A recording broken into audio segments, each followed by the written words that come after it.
Zay ny amin'ny fa nametraka ny dika mitovy ny taratasy manendry azy masoivohon'i Georgie eto Madagasikara androany maraina andriamato Beka Dvali tao aorian'ny fiaonany tamin'ny ministeran'ny malagasy dia nitondra ny toerany manoloana ny fiaraha-miasan'ny Madagasikara ity diplomaty ity. Andriamato Beka Dvali no masoivoho voalohan'ny Republika Georgiana hiasa eto Madagasikara. Androany izy no nametraka ny dika mitovy amin'ny taratasy manendry azy masoivoho teny amin'ny ministeran'ny Raharaham-bahiny malagasy teny Anosy.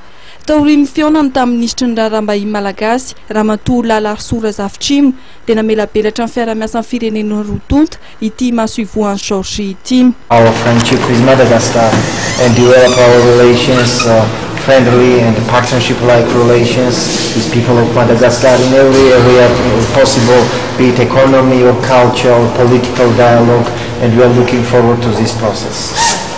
Partefalo tena fomba Madagascar nanotra ny dika mitovy ny taratasy fanendrena ho masoivohon'i Georgie eto Madagascar.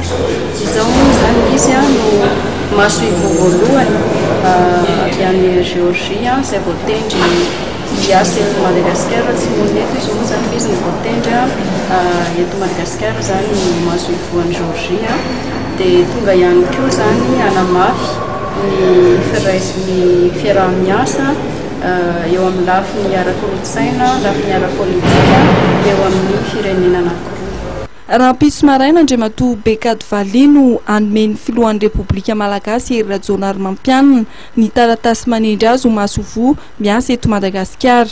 Mariana fa ny Pretoria any Afrika Atsimo no fonenany ity masoivohon'i Georgie ity.